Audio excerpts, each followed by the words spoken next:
హరే కృష్ణ దండోత్ప్రణామాలు అందరి భక్తులకి స్వాగతం. ఈరోజు మన శీల ప్రభుపాద లీలామృతం చర్చలోకి మీరు అందరూ వచ్చినందుకు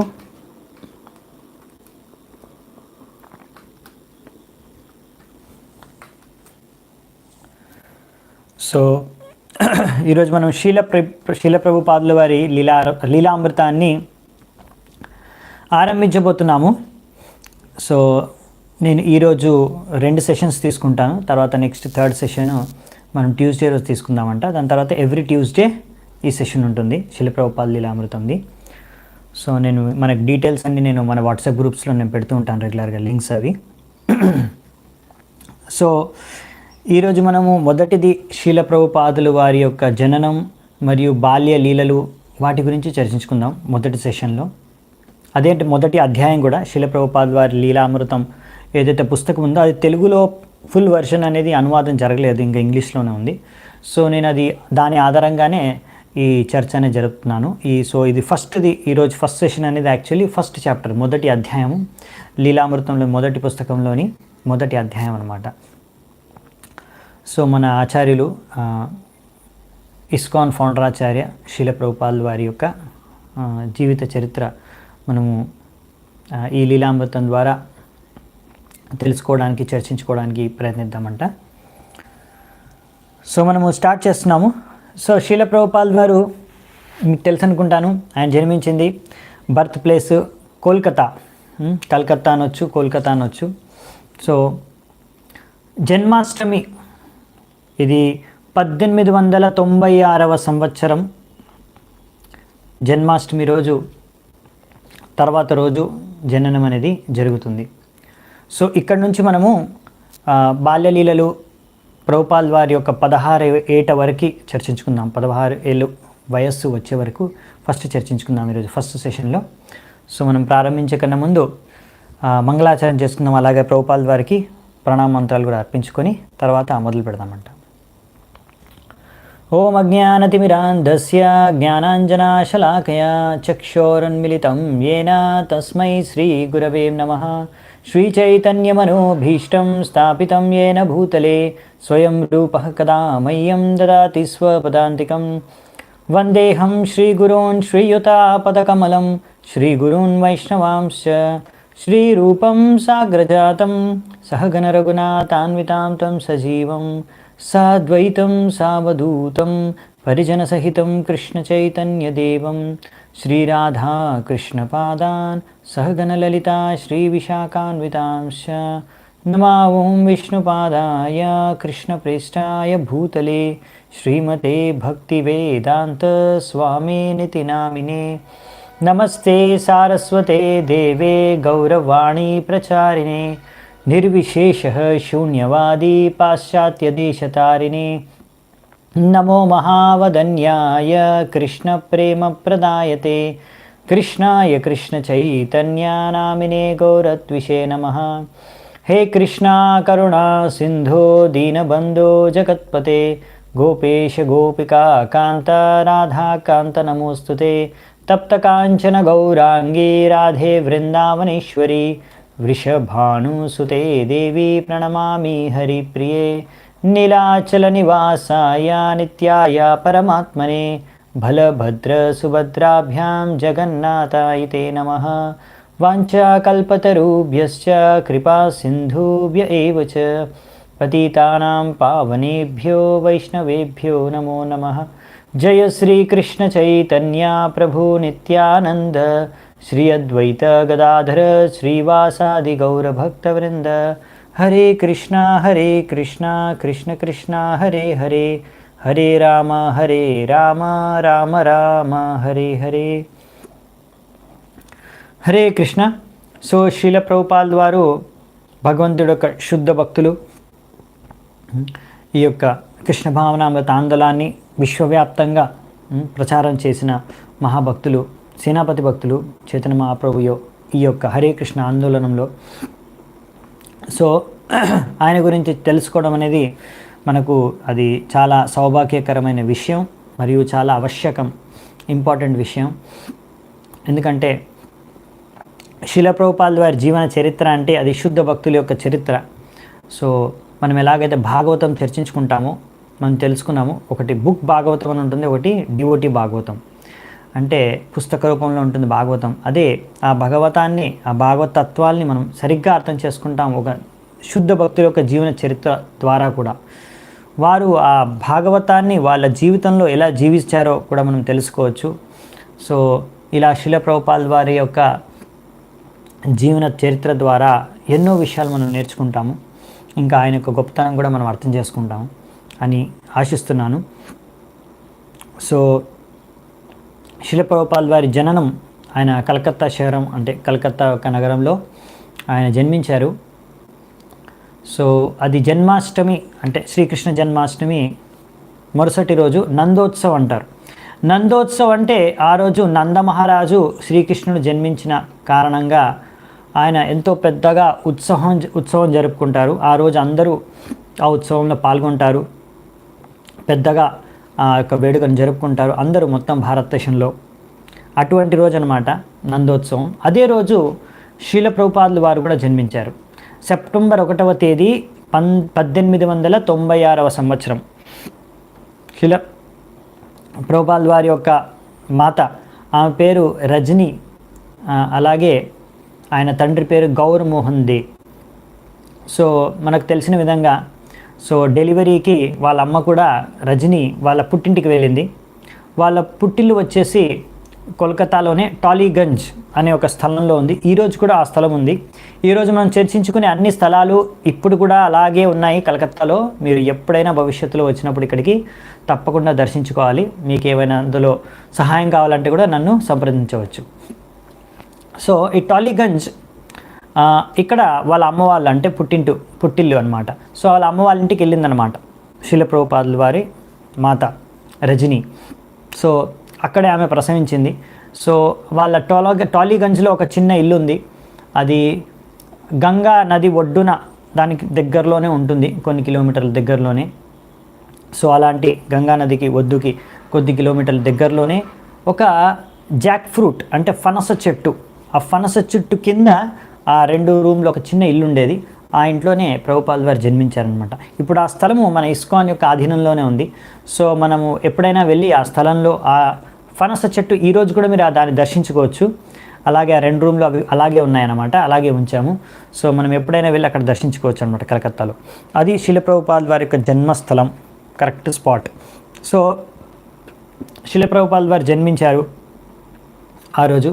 సో అది నందోత్సవ రోజు జన్మించారనేసి వాళ్ళ ఒక ఆయన బంధువు శిల ప్రభుపాదుల వారికి అప్పుడు చిన్నప్పుడు ఇంకా పుట్టగానే నందోత్సవ రోజు జన్మించాడని నందులాల్ అనేసి పేరు పెట్టారు. కానీ వాళ్ళ అమ్మా నాన్న ఆయనకి ఇచ్చిన పేరు అభయ్ చరణ్. అంటే ఎవరైతే భగవంతుడి యొక్క చరణాలని ఆశ్రయిస్తారో వారికి ఇంకా ఏమాత్రం భయం అనేది లేకుండా ఉంటుందని, వాళ్ళు నిర్భయంగా ఈ యొక్క భౌతిక ప్రపంచంలో ఉండవచ్చు అని. సో అందుకే ఆయన పేరు అభయ్ చరణ్ అని పెట్టారనమాట పేరు. సోలో జన్మించిన తర్వాత జ్యోతిష్యులను పిలుస్తారు కదా, జాతక కర్మలు అవన్నీ చేస్తారు కదా. ఆ సంస్కారం చేస్తూ ఆ జాతకం అంతా చదివి శిల ప్రభుపాదుల వారి భవిష్యత్తులో ఏం చేయబోతున్నారు, ఏం సాధించబోతున్నారు అనే విషయాన్ని ఆ జ్యోతిష్యుడు అదే సమయంలో భవిష్యవాణి చేశాడనమాట. ఆయన చేసిన భవిష్యవాణి ఏమిటి అంటే, ఆయన ఏమన్నారు, ఈ సముద్రాలు దాటి వేరే దేశాలన్నిటికీ వెళ్ళి ధర్మ అనేసి అప్పుడే భవిష్యవాణి చేసేసారనమాట. సో ఈ విషయం అలా అప్పుడే ఆయన చెప్పేశారు. సో మనకు తెలుసు ఆ విషయం ఎలా సత్యంగా మారిందో. నిజంగానే ప్రభుపాదుల వారు ఇవన్నీ చేశారు. సో శీల ప్రభుపాదుల వారు జన్మించిన స్థలం అయితే శీల ప్రభుపాదుల వారి కలకత్తా. ఆయన జన్మించిన వంశం అంటే వాళ్ళ యొక్క అమ్మా నాన్న, ముఖ్యంగా వాళ్ళ తండ్రి తరఫున వాళ్ళందరూ కూడా వచ్చేసి వాళ్ళు సువర్ణ మల్లిక్ అనే ఒక పరివారానికి చెందినవారు అన్నమాట. ఆ కమ్యూనిటీకి చెందినవారు. సువర్ణ మల్లిక్ అంటే వీళ్ళు ముఖ్యంగా ఏంటంటే మంచి వ్యాపారస్తులు అన్నమాట. అసలు వీళ్ళకి పేరు ఎలా వచ్చిందంటే ఇది అసలు పేరు కాదు. అసలు వీళ్ళు మనకు ఉంది కదా అభయ్ చరణ్ దే, లేకపోతే గౌర్ మోహన్ దే. వీళ్ళు దే ఫ్యామిలీ అంటే ఈ యొక్క పర్యావరణం వాళ్ళందరూ కూడా వీళ్ళ గోత్రం వచ్చేసి వీళ్ళు గౌతమ ఋషి సంబంధించిన ఆ తాలూకు నుంచి ఆ గోత్రం వంశీయులు అనమాట. వీళ్ళందరూ కూడా ఎంతో మంచి ఆస్తి సంపద కలిగిన వారన్నమాట. సో వీళ్ళందరూ కూడా వ్యాపారం చేసేవారు బంగారంతో, ఇంకా ఉప్పుతో. బ్రిటిష్ వాళ్ళతో ఆ సమయంలో వ్యాపారం చేసేవారు అనమాట. తద్వారా వీరికి ఇంకా దాని ముందు మొఘల్స్తో కూడా, అందుకే మొఘల్ సామ్రాజ్యంలో ఉన్నప్పుడు ఇలాంటి వ్యాపారం వీరు చేసేవారు కనుక వాళ్ళకి వీరు మంచి సంపద కలిగి ఇక్కడ ఎంతో పెద్ద అధికారుల్లాగా అధిపతుల్లాగా ఉన్నారు కాబట్టి వీళ్ళని మాలిక్ అంటారు కదా, ఎవరైనా అధిపతి అయితే మాలిక్ అంటారు కదా హిందీలో, ఉర్దూలో. సో ఈ మొఘళ్ళు వీళ్ళకి పేరు పెట్టారనమాట, వీళ్ళ కమ్యూనిటీకి, వీళ్ళ ఈ కమ్యూనిటీకి పెట్టారు. మీరు సువర్ణ అంటే గోల్డ్, అంటే వీళ్ళు బంగారంతో వ్యాపారం చేసే కమ్యూనిటీ కనుక సువర్ణ మల్లిక్ అని పేరు పెట్టారు. దాని ద్వారా సువర్ణ మల్లిక్ అని వీళ్ళకి యొక్క కమ్యూనిటీకి పేరు ఆ విధంగా ప్రఖ్యాతిగాంచారు. సో అలా మన ప్రభుపాద వారి తండ్రి కూడా వ్యాపారం చేసేవారు. ఆయన చేసేది ఏంటంటే క్లాత్ మర్చెంట్, అంటే బట్టల వ్యాపారం. We will continue. నేను జస్ట్ కొద్దిగా మన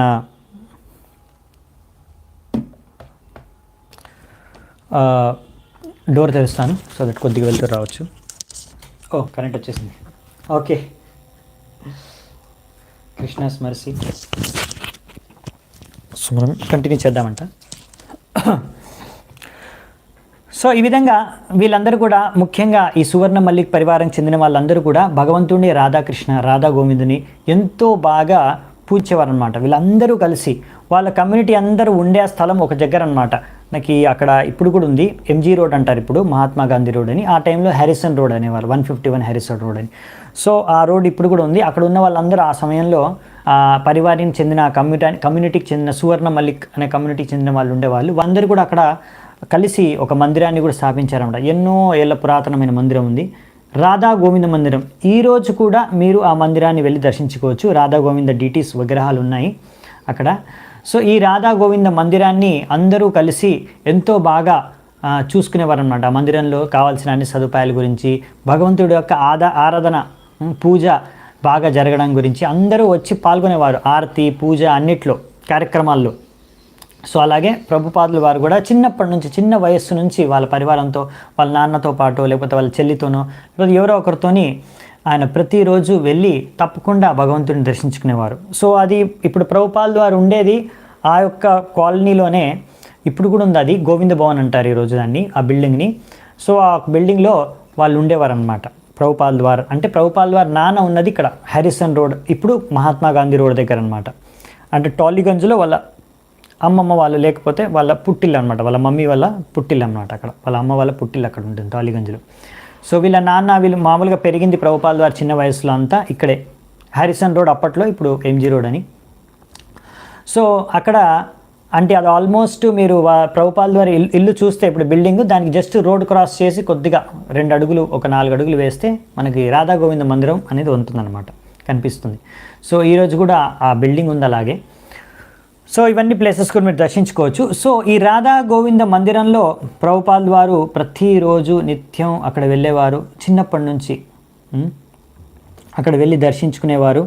ముఖ్యంగా అక్కడ వెళ్ళి ఆయన ఈ యొక్క గోవిందుడికి అక్కడ చెప్తారన్నమాట, ప్రభుపాదులు వారు వర్ణిస్తారు. గోవిందుడు అలా నించొని ఆయన యొక్క కళ్ళు ఇలా స్లాంటింగ్ పోస్చర్లో ఉంటాయన్నమాట. సో ఆ కళ్ళని చూస్తూనే నించొని ఉండేవాడిని. ఒక్కొక్కసారి గంటల తరబడి నేను దర్శనం చేసుకునేవాడిని. సో అక్కడ ఆరతి, పూజ, నైవేద్యాలు అన్నీ జరుగుతూ ఉండేవి, కార్యక్రమాలు అన్నిట్లో ఎంతో ఉత్సాహంగా పాల్గొనేవాడిని. మరి ముఖ్యంగా నాకు నచ్చింది ఏంటంటే ఆ దర్శనాన్ని భగవంతుని దర్శనం చేసుకుంటూ ఒక్కొక్కసారి ప్రభుపాదులు వారు గంటల తరబడి దర్శనం చేసుకునేవాడు చిన్నప్పటి నుంచి. సో ఆయనకు చాలా ఆకర్షణ అనమాట రాధా గోవిందుడికి. ప్రతిరోజు తప్పకుండా వెళ్ళి దర్శనం చేసుకునేవారు.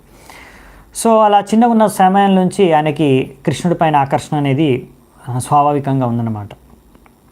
ఇంకా వాళ్ళ తండ్రి కూడా చాలా మంచి గొప్ప భక్తుడు, ఆ విషయాన్ని కూడా మనం చర్చించుకుంటాం. సో అలా ప్రభుపాదులు వారు 1.5 సంవత్సరం ఉన్నప్పుడు, అంటే చాలా చిన్న వయసులోనే ప్రభుపాదులు వారికి టైఫాయిడ్ వచ్చింది. మీకు తెలుసు కదా టైఫాయిడ్ జ్వరం, అది టైఫాయిడ్ వచ్చిందనమాట. టైఫాయిడ్ వచ్చినప్పుడు అప్పుడు వాళ్ళ ఒక ఫ్యామిలీ డాక్టర్ ఉన్నాడు, ఆయన పేరు doctor Karthik Bose. So Karthik Bose doctor వచ్చి చూశాడనమాట. అప్పుడు 1.5 సంవత్సరం బాబు. అయితే ఆయన తండ్రికి చెప్పాడు, గౌరమోహన్ దేకి, చూడు మీ అబ్బాయి చాలా టైఫాయిడ్ జ్వరంతో ఇది చాలా సీరియస్గా ఉంది, దీన్ని తగ్గాలి అంటే ఇంకా అలాగే కోలుకోవాలి అంటే ఈ జ్వరం ఈ వీక్నెస్ నుంచి మరి తప్పకుండా ఈయనకి చికెన్ సూప్ తాగించాల్సి వస్తుంది అని. సో గౌరమంది అన్న నేను ఎప్పుడు ఇప్పటివరకు నా జీవితంలో మాంసం ఈ యొక్క చికెను ఇవన్నీ ముట్టలేదు. సో మేము వైష్ణవులం, నేను ఇవన్నీ ముట్టను, ఇవన్నీ నాకు నా కుమారుడికి కూడా నా పుత్రుడికి కూడా ఇవ్వదలుచుకోలేదు అని. కానీ ఆయన డాక్టర్ అన్నాడు, మరి అది ఇవ్వకుంటే మీ బాబుకి ప్రాణాలకే ప్రమాదం అంటే, సరే ఇప్పుడు ఇది ఆయన మృత్యువే అవుతుంది, ఆయనకి బతికించుకోవడానికి వేరే మార్గమే లేదు అంటే, కానీ మా ఇంట్లో అయితే మేము చికెన్ సూప్లు ఇవన్నీ చేయమంటే ఆయన డాక్టర్ అన్నాడు, నేను మా ఇంట్లో చేసుకొని తీసుకొస్తాను, మీరేం కంగారు పడకండి, నేనే తాగిపిస్తాను అని. ఆయన తర్వాత చికెన్ సూప్ వాళ్ళ ఇంట్లో చేసుకొని వచ్చాడనమాట. చేసుకొని వచ్చేసి ప్రభుపాదుల వారికి ఆ చికెన్ సూప్ తాగించడానికి ప్రయత్నించగానే అప్పుడు చిన్నప్పుడు అభిచరణ్ బాబుగా ఉన్నప్పుడే ప్రభుపాదుల వారు వాంతులు చేసుకుంటారనమాట. దాన్ని చికెన్ సూప్ని ఒక డ్రాప్ని కూడా లోపల తీసుకోరు. ఆ వాంతులు చేసుకోవడం చూసేసి వెంటనే ఆ డాక్టర్ అంటాడు, సరే ఇది ఈయనకు సరిపోదు, ఈయనకు పడేటట్లేదు, ఈ బాబుకి ఇది అవసరం లేదు, చికెన్ సూప్ లేకుండానే ఈయనకు ట్రీట్మెంట్ చేసేద్దామంటాను. సో అలా చికెన్ సూప్ లేకుండానే అంటే అభయ్ చరణ్ చిన్నగా ఉన్నప్పుడు ప్రభుపాదుల వారు కోలుకున్నారనమాట టైఫాయిడ్ జ్వరం నుంచి. సో ఆ విధంగా ఆయన చిన్నతనంలో వాళ్ళ అమ్మమ్మ ఇంటి పైన మిద్దె మీద అన్ని చెట్లు పెంచుకునేదన్నమాట. చిన్న చిన్న చెట్లన్నీ పువ్వుల చెట్లు, వాటన్నిటి కూడా 2 ఏళ్ల వయసులో ఉన్నప్పుడు అభయ్ చరణ్ నీళ్లు పట్టేవాడు అన్నమాట. నీళ్లు పట్టి అలా సమయాన్ని గడిపేవారు. ఆయనకు చాలా ఇష్టం ఉండేది సేవ. అలా అక్కడ కూర్చునేవాడు ఆ పూల చెట్ల మధ్యలో కూడా, అలా సమయాన్ని గడిపేవారు వాళ్ళ అమ్మమ్మ ఇంటికి వెళ్ళినప్పుడు. అలాగే 3 ఏళ్ల వయసు ఉన్నప్పుడు, అంటే మనం మెల్లిమెల్లిగా ఒక్కొక్క ఘటనలు ఇంపార్టెంట్ ఘటనలు చర్చించుకుంటూ ముందుకెళ్దామంట. అసలు 3 ఏళ్ల వయసు ఉన్నప్పుడు ఒకసారి అగ్ని ప్రమాదం జరిగింది. సో అలా అగ్ని ప్రమాదం జరిగి సడన్గా ఆయన బట్టలు అన్నిటికీ అగ్ని అంటుకుందనమాట, మంటలు అంటుకున్నాయి. అప్పుడు వెంటనే హఠాత్తుగా అక్కడి నుంచి ఎవరో వచ్చేసి ఆ మంటలను ఆర్పేసి ఆ అగ్ని ప్రమాదం నుంచి ప్రభుపాదుల వారిని రక్షించారనమాట. కానీ ఆ యొక్క అగ్ని ప్రమాదం యొక్క చిహ్నం ఒకటి మాత్రం ఆయన కాలి మీద మిగిలిపోయిందనమాట, మరక. ఆ యొక్క కాలిపోయిన మరక అనేది ప్రభుపాదుల వారి యొక్క కాలి మీద ఉండిపోయిందనమాట చిహ్నంగా.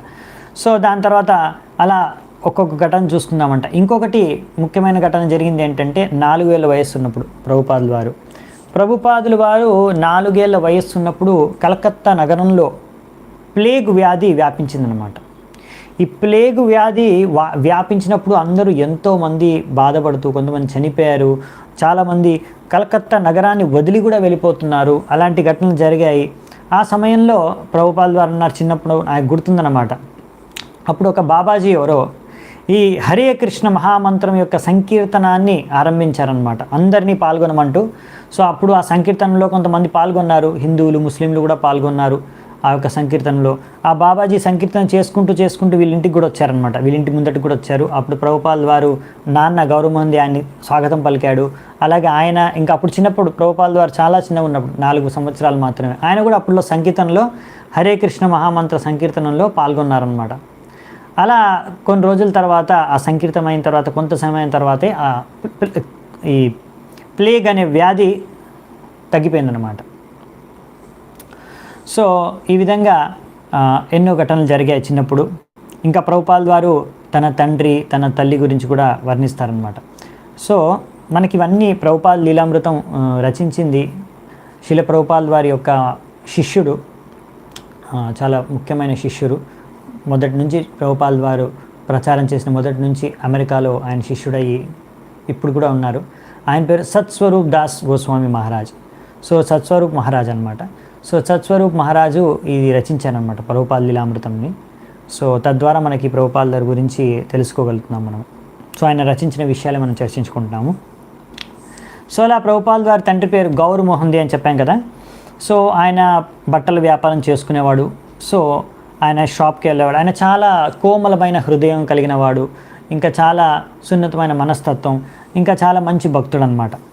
సో ఆయన ఎప్పుడు ప్రభుపాదుల వారికి చిన్నప్పటి నుంచి, వాళ్ళది మిడిల్ క్లాస్ ఫ్యామిలీ అయినా కానీ ఆయన ఒక జీతం వచ్చేసి 250 రూపాయలు అంతే.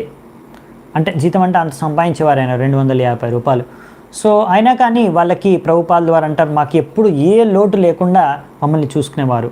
ఆయన షాప్లో కూడా బట్టల్ని ఎలుకలు తినేయకుండా ఉండడానికి వాటి కోసం అనేసి కూడా సపరేట్గా అన్నం రాత్రి పెట్టేసి షాప్ బంద్ చేసి వచ్చేసేవారు అనమాట, దుకాణం బంద్ చేసుకొని వచ్చేవారు అనమాట. అలా ఆ సమయంలో ఆయనకు పెద్దగా సంపాదన లేకున్నా, అంటే 250 అంటే అప్పట్లో మంచి సంపాదన అయి ఉండొచ్చు. సో 250 రూపాయల సంపాదన ఉన్న అప్పుడు వీళ్ళకి ఏం కావాలంటే అది తెచ్చిపెట్టేవారనమాట. ముఖ్యంగా తినడానికి కానీ, బట్టలకు కానీ, ఉండడానికి కానీ ఏ మాత్రం తక్కువ లేకుండా ఎంతో గారాభంగా చూసుకునేవారనమాట ప్రభుపాల్ వారిని, ఇంకా మిగతా కుమార్తెలను కూడా. ఆయన అప్పట్లో ప్రభుపాల్ వారు అనేవారు, మేము ఆడుకుంటూ పాడుకుంటూ ఇంట్లో తిరుగుతూ ఎప్పుడు మా ఇంట్లో మామిడి పండ్లు ఉండే బాగా. సో ఎప్పుడు కావాలంటే అప్పుడు ఎక్కడంటే అక్కడ ఒక మామిడి పండు తీసుకొని తింటూనే ఉంటాం. అప్పట్లో ₹1 ఒక డజన్ మామిడి పండ్లు వచ్చాయని చెప్పారు. సో అదనమాట లెక్క అప్పుడు. సో ఆ విధంగా ఎంత మిడిల్ క్లాస్ అయినా కానీ ప్రభుపాల్ వారి నాన్న రెగ్యులర్గా సాధువులు, సంతులు, ఎవరైనా ఇలాంటి బాబాజీలు వాళ్ళని ఆహ్వానిస్తూ ఉండేవారు అనమాట. గెస్ట్గా వాళ్ళు వచ్చేవారు, ప్రసాదం తీసుకునేవారు, వెళ్ళిపోయేవారు. వాళ్ళకి అడిగేవారు, మా అబ్బాయిని దీవించండి, మంచి రాధారాణి యొక్క భక్తుడిగా అవ్వాలని దీవించండి అని అడిగేవారు అనమాట. సో అలా చిన్నప్పటి నుంచి ప్రభుపాల్ వారు ఎంతోమంది సాధువు సంతులని వాళ్ళ నాన్న సేవ చేస్తుండగా చూశారనమాట. సో వాళ్ళ నాన్న అంతేకాకుండా ఎంతో ఈజీగా, ఎంతో చక్కగా 4 కుమార్తెలను, మొత్తం ఆ 4 కుమార్తెలను ఆయన వాళ్ళకి వివాహం చేయించారనమాట. సో ప్రభుపాల్ వీరు ఇవన్నీ గమనించారనమాట. ఇవన్నీ బాధ్యతలు వాళ్ళ తండ్రి నిర్వహించడం చూశారనమాట ఆయన. సో వాళ్ళ తండ్రి యొక్క లైఫ్ స్టైల్ పొద్దున్న నుంచి ఎలా ఉండేదంటే, పొద్దున 7-8కి వాళ్ళ నాన్న పొద్దున్న లేచేవారనమాట. యాక్చువల్లీ లేచి ఆయన వెంటనే ఫ్రెష్ అయిపోయి ఏవో చిన్న సామాన్ ఏమైనా కొనుక్కునే ఉంటే కొనేసుకొని మార్కెట్లో వెంటనే పూజ ఆరంభించేవారనమాట. ఆ పూజ స్టార్ట్ చేయగానే గంట శబ్దం వినేసి ప్రభుపాలు చిన్నప్పుడు అలా 4 ఏళ్ళు వయస్సు ఇంకా చిన్న ఉన్నప్పుడు కూడా నిద్ర లేచేవారు అన్నమాట. నిద్ర లేచి చూసేవారు ఆ గంట శబ్దం వినేసి. అలా ప్రభుపాల్ వారు చూసేవారు. వాళ్ళ నాన్న పొద్దున 10 నుంచి అలా పూజ స్టార్ట్ చేస్తే 1 గంట వరకు పూజ చేసుకునేవారు ఇంట్లో. దాని తర్వాత లంచ్ తీసుకొని అప్పుడు ఆయన షాప్కి వెళ్ళేవాళ్ళు అనమాట. షాప్కి వెళ్ళిన తర్వాత కూడా అక్కడ ఒక గంట సేపు విశ్రాంతి తీసుకొని తర్వాత బిజినెస్ చూసుకొని రాత్రి 10 ఇంటికి వచ్చిన తర్వాత 10కి మళ్ళీ పూజ చేసుకొని తర్వాత విశ్రాంతి తీసుకునేవారు అనమాట. సో ప్రభుపాల్ వారు అంటారు, మా నాన్న యొక్క ముఖ్యమైన వ్యాపారం పూజ, అసలు వ్యాపారం పూజ. ఆ వ్యాపారం ఆయన బట్టల వ్యాపారం చేసేది ఏంటంటే ముఖ్యంగా ఏదో మా సంసారం, ముఖ్యంగా ఫ్యామిలీ ఇది నడపడానికి ఆయన చేసేవాడు. అంతేకాని ఆయన ముఖ్యమైన ఇష్టమైన విషయం చేసే ఆసక్తికరమైన పని ఎప్పుడు అంటే పూజ, భగవంతుడికి ఆరాధన.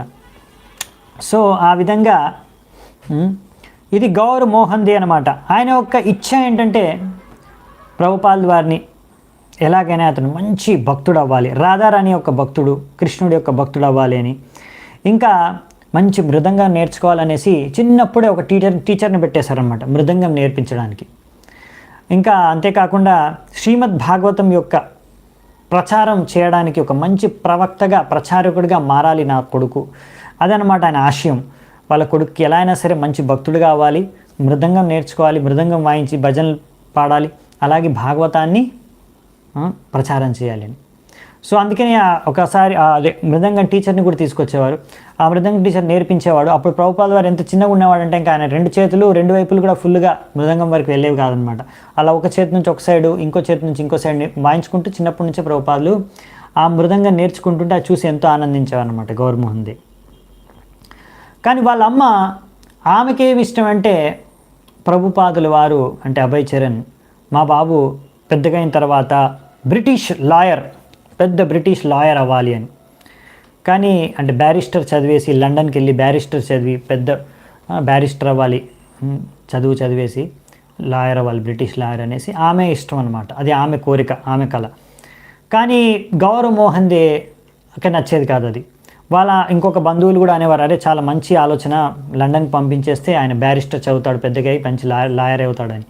కానీ గౌరవ్ మోహన్ దే అనేవాడు, అక్కడ లండన్కి వెళ్తే అక్కడ పాశ్చాత్య సంస్కృతికి ప్రభావితమై అక్కడ అన్ని మందు ఇట్లాంటి ఇట్లాంటివి అన్నిటికీ వ్యసనాలకి, ఇంకా అక్కడ ఉన్న స్త్రీల వెనకాల పడి ఇలాంటి అసభ్య సంస్కారాన్ని అంతా నేర్చుకొని పాడైపోతాడు.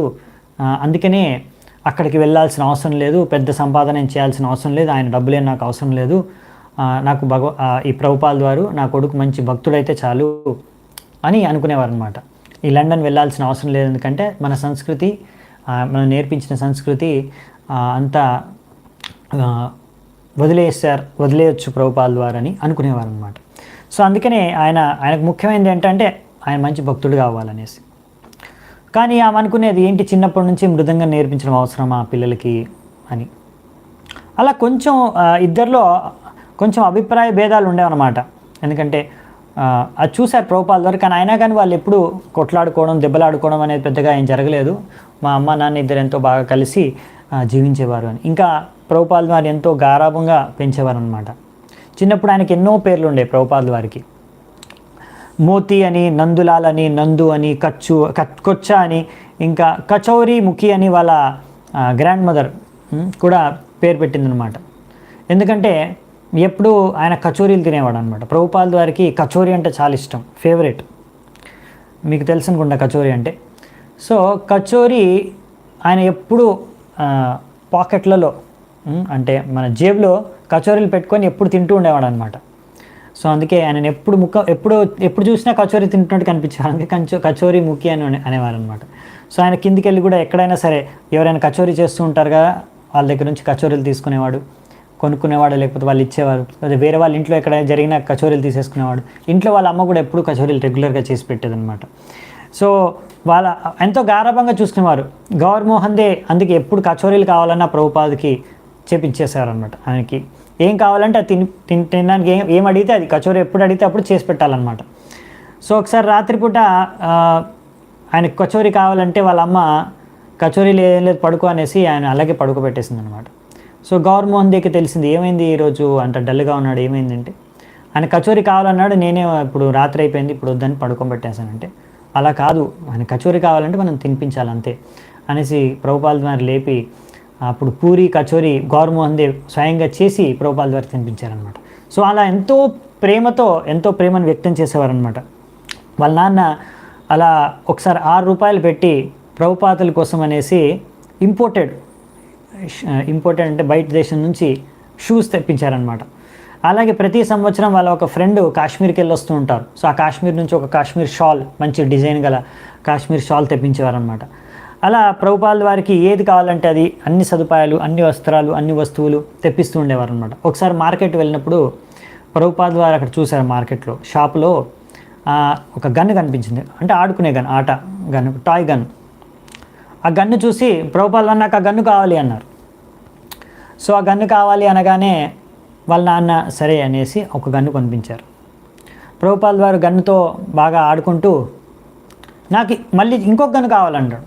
వాళ్ళ నాన్న అన్నాడు, ఇప్పుడే కదా ఒక గన్ను ఇప్పించాను, మళ్ళీ ఇంకో గన్ను ఎందుకు, ఒక గన్నుతో సరిపెట్టుకోని. ప్రభుపాదుల వారు అన్నా లేదు ఈ చేతికి ఒక గన్ను, ఈ చేతికి ఒక గన్ను, నాకు 2 గన్నులు కావాలి. సో నాకు 2 గన్నులు కావాలి, ఇంకో గన్ను కావాలంటే వాళ్ళ నాన్న లేదు ఒక గన్నుతో సరిపెట్టుకో అంటే, లేదు అని అక్కడే కూర్చొని గట్టిగా ఏడవడం స్టార్ట్ చేశారనమాట. అక్కడే కింద కూర్చొని కాళ్ళు కొట్టుకుంటూ, చిన్నపిల్లలు ఏడుస్తారు కదా, అలాగే చిన్నపిల్లవాడే ఉన్నప్పుడు ప్రభుపాదుల వారు అలా మారాన్ చేస్తే ఇంకా ప్రభుపాద సరే అనేసి వాళ్ళ నాన్న ఇంకో గన్ను కూడా కొనుక్కొని ఇచ్చారనమాట. అప్పుడు ఆయన మళ్ళీ ఆ ఏడు పాపేసి 2 గన్నులతో ఆడుకునేవాడు అనమాట. సో అలా ప్రభుపాదుల వారు చెప్పారు, నేను చాలా చిన్నగా ఉన్నప్పుడు చాలా ముండి చేసేవాడిని, చాలా అల్లరి చేసేవాడిని, అయినా కానీ మా నాన్న అమ్మ బాగా నన్ను చూసుకున్నారు. మా నాన్న ముఖ్యంగా అసలు నన్ను ఒక్క మాట కూడా అనేవాడు కాదు. ఎప్పుడైనా నన్ను ఏమన్నా చెప్పాలన్నా, నన్ను తిట్టాలన్నా కానీ అప్పుడు ఎంతో మృదువుగా నాకు చెప్పేవాడు. చూడు చైతన్య మహాప్రభు వాళ్ళ నాన్న కూడా ఒక్కసారి చైతన్య మహాప్రభు చిన్నగా ఉన్నప్పుడు ఏదైనా తప్పు చేస్తే మందలించాల్సి వస్తే మందలించేవాడు, అందుకే నేను కూడా నిన్ను అప్పుడప్పుడు మందలిస్తున్నాను అనేసి మందలించేవాడంట. సో అలా అనమాట. సో వాళ్ళ అమ్మ కూడా ఎంతో ప్రేమ చేసేది. ఆమె తన ప్రేమను ప్రభుపాదుల వైపు ఇంకో విధంగా వ్యక్తం చేస్తుందన్నమాట. సో ఆమె కూడా మంచి భక్తురాలు. సో ఆమె కూడా ఎంతో ప్రేమ ఉంది సహజంగానే తన పుత్రుడి పైన. సో ఆమె రకరకాల వ్రతాలు, తపస్యలు, పూజలు, పునస్కారాలు, త్యాగాలు ఇవన్నీ చేస్తూ ప్రభుపాదుకి తన ప్రేమను వ్యక్తం చేయడం కాకుండా ప్రభుపాదులు బాగా ఉండాలి, చిరకాలం బతకాలి, ఆయనకి ఏం కాకూడదు అని ఆమె రకరకాల విషయాలు చేసేదన్నమాట. ఎలాగంటే కొన్ని ఉదాహరణలు చెప్తాను నేను. ఒకటేంటంటే ప్రభుపాదుల వాళ్ళ అమ్మ ప్రభుపాదుల వారు పుట్టిన తర్వాత నేను ఎడం చేత్తోనే తింటానని నిశ్చయించుకుంది, ఒక వ్రతం తీసుకుందనమాట. నేను ఎడం చేత్తోనే తింటాను. ఏ రోజైతే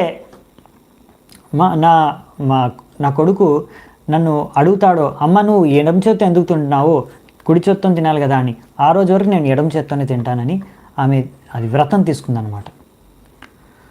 సో అలా చాలా రోజుల తర్వాత మళ్ళీ కొంచెం ప్రభుపాదుల వారు ఇలా చిన్న వయసులో ఉన్నప్పుడు ఒకరోజు అడిగారు అలా, ఏందమ్మా నువ్వు ఏమైనా తింటావు అంటే ఆ రోజు నుంచి మళ్ళీ ఆమె కుడి చేత్తో తినడం ఆరంభించిందనమాట. సో అలాగే ఇంకొకసారి ఆమె కొంచెం ఆమె స్తనాల నుంచి కొంచెం రక్తం తీసే దేవతకి అర్పణ చేసిందనమాట.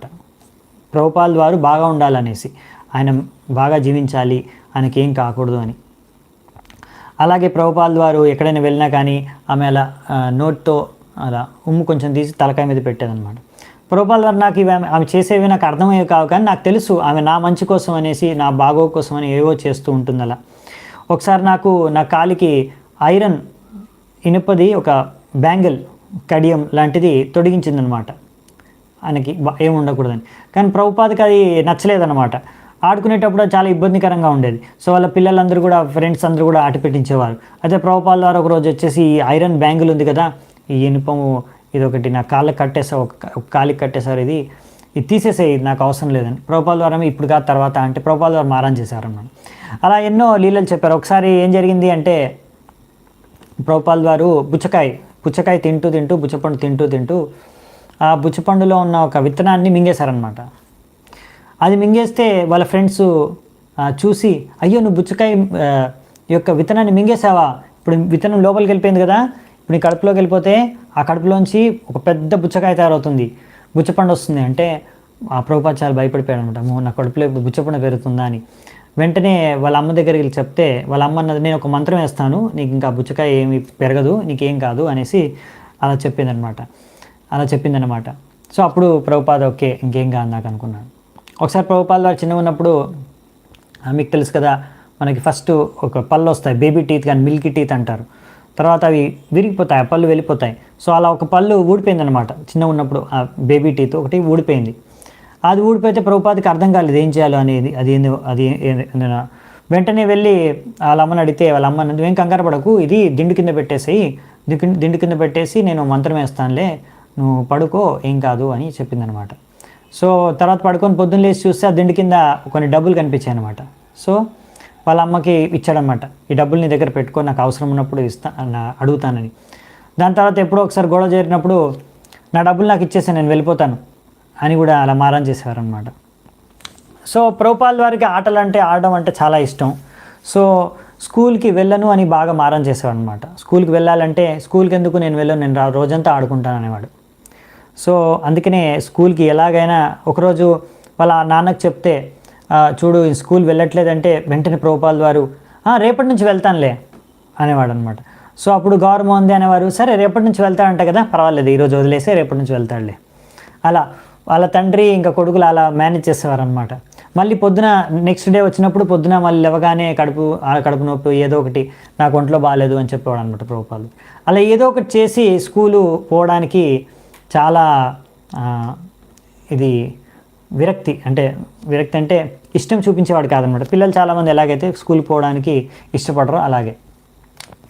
అయితే ఇంకా ఆయన ఎలాగైనా స్కూల్కి పంపించాలనేసి ఏం చేసిందంటే వాళ్ళ ఒక అతను ఉన్నాడు, దామోదర్ ఆయన పేరు. ఆయనకు 4 రూపాయలు ఇచ్చి కిరాయికి, అంటే ప్రతిరోజు ఆయన తన నడుముకి ఈ ప్రభుపాద్ని కట్టేస్తారనమాట, బట్టతో కట్టేసి. అంటే ఇంకా ఎందుకంటే మామూలుగా తీసుకెళ్తే వెళ్ళడం కుదరదు కదా, ప్రభుపాద వెళ్ళడు కదా అని. సో ఆయన అంటే ఆ నడుము కట్టుకొని ప్రభుపాదని తీసుకెళ్ళి స్కూల్లో టీచర్ ముందు దించేసి వచ్చేసేవాడు అనమాట. సో ఈ దామోదర్ ఈ విధంగా స్కూల్కి వెళ్ళడం స్టార్ట్ చేశారనమాట. సో ఈ విధంగా ప్రభుపాద వారు దగ్గరలో ఇంకా వాళ్ళు రెగ్యులర్గా చుట్టుపక్కల వాళ్ళ బంధువుల ఊర్లలోకి ఊరికి వెళ్ళేవారు. అక్కడ మహాభారతం, రామాయణం, చర్చ, ప్రసంగం, డ్రామా ఇవన్నీ జరుగుతూ ఉండేవి అనమాట. ఊరిలో ఈ రామాయణం, మహాభారతం, చర్చ అనేది బాగా కామన్ అనమాట. సో అక్కడ వెళ్ళి అక్కడ రామాయణం, మహాభారతం గురించి వినేవారు. అలాగే వాళ్ళ పక్కన దగ్గరలో ఇంట్లో ఒకరింట్లో మహాభారతం పెయింటింగ్స్ ఉండేవి, అవన్నీ చూసేవారు. ఇంక వాళ్ళ గ్రాండ్ మదర్ అడిగితే చదివేవాడు అనమాట మహాభారతం, ఆ పెయింటింగ్స్ కింద ఉన్నవన్నీ. ఆ విధంగా మహాభారతం, రామాయణం గురించి కూడా చిన్నప్పుడు ఈ అభయ చరణ్ తెలుసుకున్నారు కూడా. సో అలా ముఖ్యంగా మా అభయ చరణ్ చిన్నగా ఉన్నప్పుడు ఆయన ఆడుకునే ఆటల్లో పాటల్లో ముఖ్యమైన వ్యక్తి ఇంకెవరు అంటే ఆయన చెల్లెలు భవతారిణి. సో ఆయన అన్న చెల్లె ఇద్దరు బాగా ఆడుకునేవారు అనమాట. సో ఎలా అంటే పతంగి కైట్ ఎగరేయడానికి, లేకపోతే భగవంతుడిని ఆరాధించుకోవడం కానీ, లేకపోతే మందిరానికి వెళ్ళడం కానీ, ఇంకా ఏది ఆడుకున్నా కానీ, ఒకవేళ డాక్టర్ ఆట ఆడుకున్నాను కూడా అప్పుడప్పుడు ప్రభుపాదుల వారు ఒక డాక్టర్గా యాక్ట్ చేసేవారు అనమాట ఆ గేమ్లో. అలా మందు ఇచ్చేవారు, అందరికి మందులు ఇచ్చేవారు అనమాట. ఏమంటే ఒక దుమ్ము ధూళి మట్టి ఇచ్చేసేవారు అనమాట, ఇది మందు అని. సో అలా ఎన్నో ఆటలు ఆడుకునేవారు. ఆ సమయంలో అక్కడ చూశారు ప్రభుపాదుల వారు, వాళ్ళ కాలనీలో వీళ్ళు మల్లిక్ పరివారం కదా, మల్లిక్ పరివారం వాళ్ళందరూ కలిసి ఒక పెద్ద రథయాత్ర తీసేవారు అనమాట. ఇప్పుడు కూడా ఈరోజు కూడా మీరు కలకత్తా నగరంలో రథయాత్ర అనే సంస్కృతి ఉందన్నమాట. ప్రతి రథయాత్రలో చాలామంది రథయాత్రలు తీస్తూ ఉంటారు, వాళ్ళ కాలనీలో, వాళ్ళ బిల్డింగ్లో, లేకపోతే వాళ్ళ ఏరియాలో, అలా. సో ఎన్నో రథయాత్రలు జరుగుతాయి అన్నమాట. ఎప్పుడైతే జగన్నాథ్ పూరిలో పెద్ద రథయాత్ర జరుగుతుందో అదే సమయంలో. సో ఈ కల్చర్ ఉందన్నమాట బెంగాల్లో. సో మల్లిక్స్ వీళ్ళ పరివారం అంతా కూడా ఒక పెద్ద రథయాత్ర తీసేవారు. మొత్తం కాలనీ అంతా రథయాత్రలో రథం వెళ్ళి వచ్చేది, తర్వాత అందరికి ప్రసాదాలు పంచేవారు అనమాట. ఇది చూసి ప్రభుపాదుల వారు, నేను కూడా రథయాత్ర చేస్తాను, నాకు కూడా ఒక రథం కావాలి అని మారం చేశారనమాట. ఇది ఆయన 5 సంవత్సరాలు అలా ఉన్న వయసులో అనుకోండి. సో అప్పుడు ప్రభుపాదుల వారు రథం కావాలంటున్నారు కదా అని సరే అనేసి వాళ్ళ నాన్న ఇంకా ప్రభుపాదుల్ని తీసుకొని మార్కెట్కి వెళ్ళారు, ఒక షాప్ దగ్గరికి. ఈయనకు రథం తయారు చేయించాలి, ఒక 3 అడుగులు సైట్ రథం కావాలి అని. సో ఆ రేట్ చాలా ఎక్కువ చెప్పారనమాట. ఇంకా వాళ్ళ నాన్న అనుకున్న, ఇంత డబ్బులు పెట్టి ఇప్పుడు రథం చేయించడం అనేది కష్టం, ఇది కుదరదు అనేసి ఇంకా తిరిగి వచ్చేస్తున్నారనమాట. తిరిగి వచ్చేస్తుంటే దారిలో ఆయన కూడా కొంచెం నిరాశగా ఉన్నాడు, అభయ్ చరణ్ కూడా నిరాశగా ఉన్నాడు. ఆ సమయంలో ఒక ముసలామె చూసి, ఏమైంది అబ్బాయి ఎందుకు ఏడుస్తున్నాడు, ఏం జరిగింది, ఏం కావాలి అబ్బాయి కంటే, అప్పుడు అలా అంటే నాన్న గౌరమోహన్ దే అన్నాడు, ఆయనకు ఒక రథం కావాలి, రథయాత్ర చేయాలనుకుంటున్నాడు మా అబ్బాయి, కానీ ఆ రథం నేను బయట చేయిద్దామనుకుంటే అది కొంచెం ఎక్కువ డబ్బులు అవుతుంది, అందుకే నేను ఆలోచించి చేయించట్లేదు అంటే, అందుకే ఆయన ఏడుస్తున్నాడు, మారం చేస్తున్నాడు అంటే, మా ఇంట్లో ఒక పాత రథం ఉంది, మీకు కావాలంటే చూడండి, మీకు గిట్టుబాటు అయితే నేను తక్కువ ధరకే ఇచ్చేస్తాను.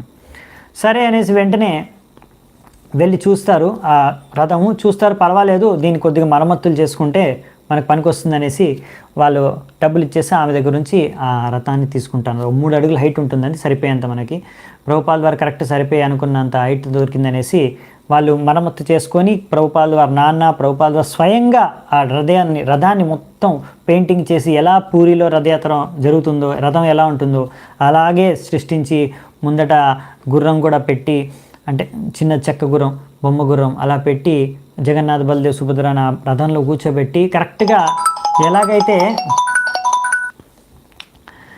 ఎలాగైతే మన పూరిలో జగన్నాథ రథయాత్ర చేస్తారో అదే విధంగా రథయాత్ర చేశారనమాట. వాళ్ళ కాలనీలోనే, అంటే వాళ్ళ కాలనీ అంటే వాళ్ళ అపార్ట్మెంట్లోనే. సో ఆ విధంగా 8 రోజులు ప్రతిరోజు రథయాత్ర ఫెస్టివల్ అనమాట. అంటే రోజు ప్రసాదాలు చేయడం, అలా వాళ్ళ అమ్మ చేసేది, ఇంకా మిగతా వాళ్ళు కూడా చుట్టుపక్కల వాళ్ళు కూడా చేసేవారు. సో అలా పిల్లలందరూ కలిసి ఆ రథయాత్ర సెలబ్రేట్ చేసేవారు అనమాట. అప్పుడు ప్రభుపాదుల ద్వారా నాన్న వాళ్ళ బంధువులు, ఫ్రెండ్స్ అడిగేవారు, అదేంటి మీరు ఇంత పెద్ద రథయాత్ర చేస్తున్నావు, నువ్వు మమ్మల్ని ఇన్వైట్ చేయలేదేంటి, మమ్మల్ని పిలవలేదు ఎందుకు, ఇలా ఒక్కడే రథయాత్ర చేసుకుంటున్నావా అని ఆట పట్టించారనమాట. లేదు ఇది పిల్లలు ఆడుకుంటున్నారు, నేను జస్ట్ అది వాళ్ళకి పిల్లలు ఆడుకునేది అని చెప్పేవారు అనమాట. సో ఆ విధంగా రోజు వాళ్ళ నాన్న చూడడం, ప్రభుపాదుల వారు చూస్తున్నారు చిన్నప్పటి నుంచి, ఇలా రథయాత్ర చేశారు. ప్రభుపాదుల వారికి చిన్నప్పటి నుంచి ఒక కోరిక ఉండేది, జగన్నాథ్ పురి వెళ్ళాలి అని. సో ఆయన ఎప్పుడు టైం టేబుల్లో చూసేవారనమాట, ట్రైన్ టైం టేబుల్, ఎప్పుడు ట్రైన్ వెళ్తుంది జగన్నాథ్ పురికి అని, ఎలా వెళ్ళాలి, దానికి ఎంత డబ్బులు ఖర్చు అవుతాయి, అది ఎలా జమ చేసుకోవాలి ఆ డబ్బులు అని ఆలోచిస్తుండేవాడంట, ప్లాన్ చేసుకునేవాడు అనమాట. సో అది చిన్నప్పటి నుంచి ఒక కోరిక అనమాట, జగన్నాథ్పురికి వెళ్ళాలి అని ట్రైన్ ఎక్కి. సో అలా జగన్నాథుడి మీద ప్రభుపాదుడికి చిన్నప్పటి నుంచి ఎంతో ఆసక్తి అనమాట, రథయాత్ర మీద. సో మనకు తెలుసు తర్వాత ఆ రథయాత్రని విశ్వవ్యాప్తంగా ప్రభుపాదుల వారు అందరికీ అందించారు. ఆ రథయాత్ర ముందు ఓన్లీ కలకత్తాలో, బెంగాల్లో, లేకపోతే పూరిలో మాత్రమే జరిగేది, ఇప్పుడు విశ్వవ్యాప్తంగా అన్ని చోట్ల జరుగుతుంది. అది ఎలా జరిగింది అనేది భవిష్యత్తులో చూద్దామంట. సో దాని తర్వాత 6 ఏళ్ల వయసులో ఆయన వాళ్ళ నాన్నని అడిగాడు అనమాట, నాకు కూడా ఇలా రాధాకృష్ణ విగ్రహాలు కావాలి, నేను కూడా పూజ చేసుకుంటానని. సో సరే అనేసి వాళ్ళ నాన్న ఒక చిన్న రాధాకృష్ణ విగ్రహాలు ఇచ్చారనమాట ప్రభుపాదుల వారికి. సో ప్రభుపాదుల వారు చిన్నప్పటి నుంచి ఆయన చెల్లెలు ఇద్దరు రాధాకృష్ణ విగ్రహాలని పూజించేవారనమాట. సో ఆ విధంగా ఒకసారి పక్కింటి ఆమె వాళ్ళ అమ్మని అడిగిందంట, మీ అబ్బాయి వయస్సు ఎంత అని. సో వాళ్ళ అమ్మ అన్నది 7 ఏళ్ళు అని చెప్పింది అనమాట. అప్పుడు ఫస్ట్ టైం ప్రభుపాదుల వారు విన్నారనమాట, నా వయస్సు 7 ఏళ్ళు అని. అప్పటి వరకు ఆయన తెలియదు ఎంత వయస్సు అనేది. సో నేను ఫస్ట్ టైం విన్నాను నా వయస్సు 7 ఏళ్ళు అని చెప్పింది మా అమ్మ వేరే నాకు, అది ఫస్ట్ టైం విన్నాను అని. సో ఈ సమయంలో అంటే 5 నుంచి 8 సంవత్సరాలు ఉన్న సమయంలో ఒక ప్రైవేట్ ట్యూషన్ కూడా పెట్టించారనమాట, సంస్కృతం ఇంగ్లీష్ ఇవి నేర్చుకోవడానికి ప్రభుపాదకి ఇంట్లో. దీని తర్వాత 8 ఏళ్ళ వయస్సులో వాళ్ళ ఇంటి దగ్గర ఇంకొక స్కూల్ ఉంది, పెద్ద స్కూలు, ముట్టిలాల్ సీల్ బాయ్స్ స్కూల్ అనేసి. అది ఈరోజు కూడా ఉంది ఆ స్కూలు, మనం చూడొచ్చు వెళ్ళినప్పుడు కలకత్తాకి. సో ఆ స్కూల్లో జాయిన్ చేశారనమాట. సో అక్కడ స్కూల్లో జాయిన్ చేశారు. అక్కడ స్కూల్లో అందరూ మల్లిక్ పరివారం ఇంకా చుట్టుపక్కల బెంగాలీ అందరూ పిల్లలు కూడా అక్కడ వచ్చి చదువుకునేవారు. సో ధోతి కుర్తా వేసుకొని వెళ్ళేవారు స్కూల్కి. అన్ని రకాల సబ్జెక్ట్స్ అక్కడ చదువుకునేవారు అనమాట స్కూల్లో. సో దాని తర్వాత అలా స్కూల్ జరుగుతుంది, స్కూల్ ప్రోగ్రాము స్కూలింగ్ జరుగుతుంది ప్రభుపాదుల వారిది. అలా 10 సంవత్సరాల వయస్సు ఉన్నప్పుడు ప్రభుపాదుల వారు మొట్టమొదటిసారి అప్పుడే, ఇది ట్రామ్ అనమాట, ఇది మొత్తం ఇండియాలో నేను ఎక్కడ చూడలేదు, కలకత్తాలో చూశాను. ఎలక్ట్రిక్ ట్రామ్ అంటే ఒక ట్రైన్ లాంటిదే. ఇది మనం చూస్తాం ఈరోజు కూడా, రోడ్డు మీద నడుస్తుంది అనమాట ఈ ట్రైను. అంటే మనకి ఇప్పుడు మెట్రో ట్రైన్లా కాదు, మామూలుగా పక్కన బస్సు నడుస్తుంది, బస్సుతో పాటు ట్రైన్ కూడా నడుస్తుంది అనమాట. సో అది ఎలక్ట్రిక్ ట్రామ్ అనమాట. పైన ఎలక్ట్రిక్ వైర్లు ఉంటాయి, దాంతో కనెక్ట్ అయి ఉంటుంది. సో అది ఎలక్ట్రిసిటీ సహకారంతో ఆ ట్రైన్ నడుస్తుంది అనమాట. ఆ ఎలక్ట్రిక్ ట్రామ్ అనేది ఫస్ట్ అప్పుడే స్టార్ట్ అయింది, అప్పుడు వేశారనమాట. ప్రభుపాద ముందే అవి 10 ప్రభుపాదుల వారు 10 సంవత్సరాలు ఉన్న వయస్సులో ఇది చూశారనమాట. ఈ ఎలక్ట్రిక్ ట్రైన్ని ఫస్ట్ టైము ట్రామ్ని చూశారనమాట. సో అది ఎంతో ఆశ్చర్యకరంగా ఉండేది అనమాట. ఎందుకంటే అప్పుడు కొత్తగా ఎలక్ట్రిసిటీ కరెంట్ అనేది అప్పుడే వచ్చిందనమాట ముఖ్యంగా ఇండియాలో. ఇంకా ముఖ్యంగా ఇప్పుడు ఇది కలకత్తా అనేది రాజధాని కనుక ముందుకి ఇక్కడే వచ్చిందనమాట. సో బ్రిటిష్ వాళ్ళు ముఖ్యంగా ఉపయోగించుకునేవారు. ఇంకా ఎవరైతే ఎక్కువగా ధనికులు ఉన్నారో వాళ్ళు మాత్రమే ఎలక్ట్రిసిటీని ఉపయోగించుకోగలిగేవారు అనమాట. సో అప్పుడు కొత్త ఎలక్ట్రిక్ లైట్లు, ఇవన్నీ ఎలక్ట్రిక్ గ్రామ్ఫోన్ రికార్డు అన్నీ ఇప్పుడు కొత్తగా వచ్చినాయి అనమాట, ఎలక్ట్రికల్ ఐటమ్స్. ఫస్ట్ టైం ప్రభుపాదుల వారు 10 ఏళ్ళ వయసులో ఉన్నప్పుడు. సో ప్రభుపాదుల వారు చెప్పారు, నేను చూసేవాడిని ఆ గ్రామ్ఫోన్ రికార్డు నుంచి ఎప్పుడైతే తిరుగుతూ సౌండ్ వచ్చేదో నేను అనుకునేవాడిని ఈ గ్రామ్ఫోన్ రికార్డు లోపల ఒక భూతం ఉంది, ఆ భూతం పాడుతుంది, సౌండ్ వస్తుంది అక్కడ నుంచి అని. సో అలా ప్రభుపాదుల వారు ఆయన ఒక చిన్నతనం యొక్క ఎక్స్పీరియన్సెస్ షేర్ చేసుకుంటారు అనమాట చాలాసార్లు. సో ఎన్నో సందర్భాల్లో ప్రభుపాదులు తన గురించి, తన చిన్నతనం గురించి, తన తల్లిదండ్రుల గురించి అన్ని విషయాలు చెప్తూ ఉండేవారు డివోటీస్కి. సో అవన్నీ కలెక్షన్ అంతా మనకి ఇక్కడ శిల ప్రభుపాద లీలామృతంలో అందించారనమాట. సో చిన్నప్పుడు ప్రభుపాదుల వారు బాగా ఆడుకునే ఒక ఆట ఏంటంటే ఫుట్బాల్. అందులో గోల్ కీపర్గా ప్రభుపాదుల వారు ప్లే చేసేవారు అనమాట. ఇంకొకటి ఏంటంటే ప్రభుపాదుల వారికి సైకిల్ తొక్కడం కూడా చాలా ఇష్టం అనమాట. ఆయన సైకిల్ మీద చాలా దూరం అంటే చాలా చోట్ల సిటీలో ప్రయాణం చేసేవారు అనమాట. ఎందుకంటే మంచి రోడ్లు, మంచి కలకత్తా అనేది అప్పుడు రాజధాని కనుక, బ్రిటిష్ రాజధాని ఇంకా భారత రాజధాని కనుక చాలా మంచి డెవలప్డ్ సిటీ అనమాట అప్పుడు. సో ఈ విధంగా ప్రభుపాదుల వారు ఇలా సైకిల్ మీద బాగా తొక్కుతూ అన్ని చోట్ల తిరిగి వచ్చేవాడిని అని చెప్తున్నారనమాట. దాని తర్వాత ఇలా 12 ఏళ్ళ వయసు ఉన్నప్పుడు ఎవరో ఒక ప్రొఫెషనల్ గురు ద్వారా దీక్ష కూడా జరిగింది. అది పేరు మాత్రమే దీక్ష, అసలు మెయిన్ దీక్ష కాదు. దాన్ని ఎప్పుడు ప్రభుపాదుల వారు సీరియస్గా తీసుకోలేదు. కానీ అలా ఒకసారి వచ్చిన ఒక గురువు ఆయన చెప్పాడనమాట, నా గురువు ఒక పెద్ద గొప్ప యోగి.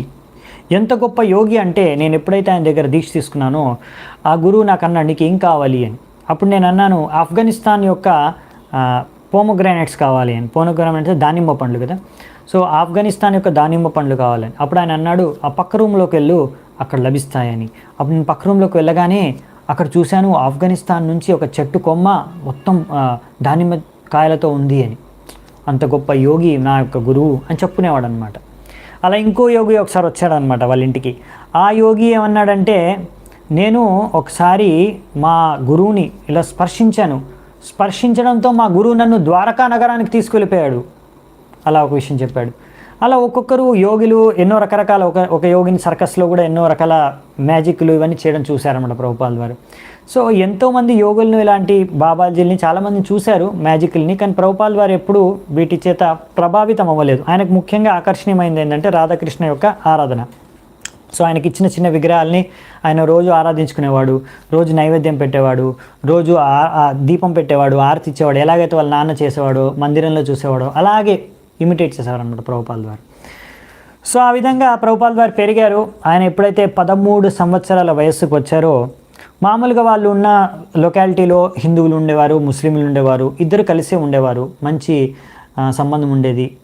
కానీ ఒకసారి ఈ బ్రిటిష్ వాళ్ళు ఏదో రాజకీయాలు చేసి ఇద్దరి మధ్యలో చిచ్చు పెట్టారన్నమాట. తద్వారా ఏంటంటే హిందూ ముస్లిం గొడవలు జరిగాయి. సో అది ప్రభుపాల్ వారికి తెలియదు, అని ఆటలు ఆడుకుంటూ బయటికి వెళ్ళాడు ఆడుకోవడానికి. సో ఆయన అది వాళ్ళ ఇంటి చుట్టుపక్కలనే ఆ యొక్క గొడవలు జరిగాయి అన్నమాట. అక్కడ రైట్స్ జరిగాయి. అప్పుడు ఆయన వాళ్ళ ఫ్రెండ్స్ అక్కడ వాళ్ళ ఇంటి వైపు వస్తుంటే, నువ్వు ఇక్కడ రావద్దు, ఇక్కడ మీ ఇంటి వైపు అంతా రైట్స్ జరిగాయి, నువ్వు ఇంటి వైపు వెళ్ళకు అని చెప్పారనమాట. అక్కడ గొడవలు జరుగుతున్నాయి హిందీ ముస్లిం కానీ.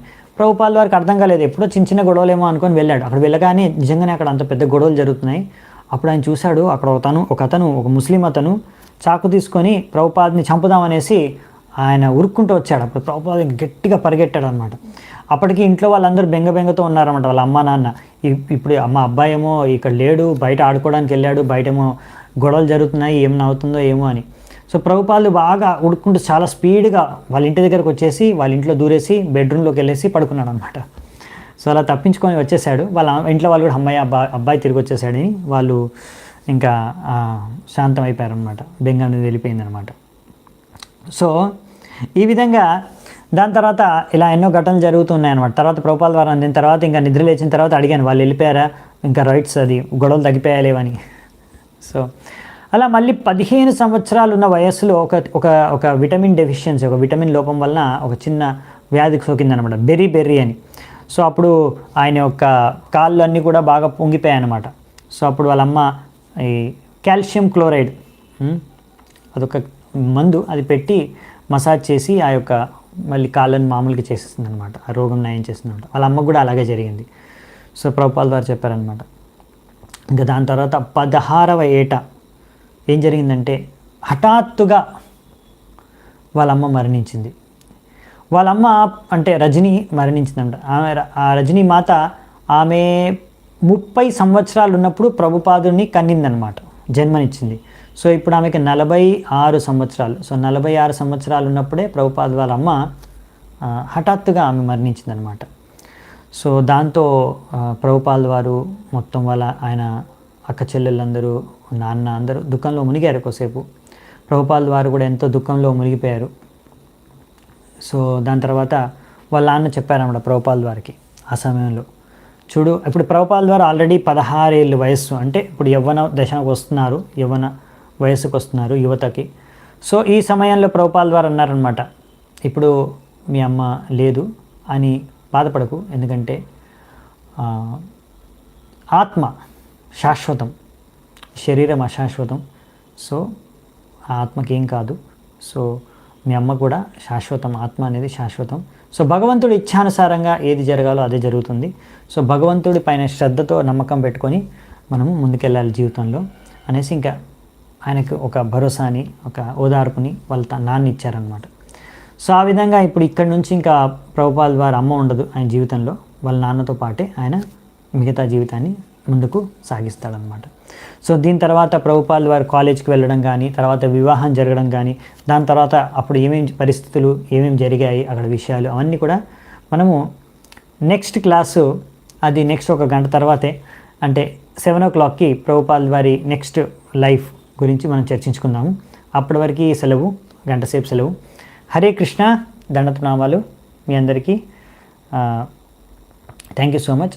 శిల ప్రభుపాద్ కీ జై, అనంతకోటి వైష్ణవ వృంద్ కీ జై. నితాయ్ గౌర్ సీతానాథ్ ప్రేమానందే. హరి హరి బోల్.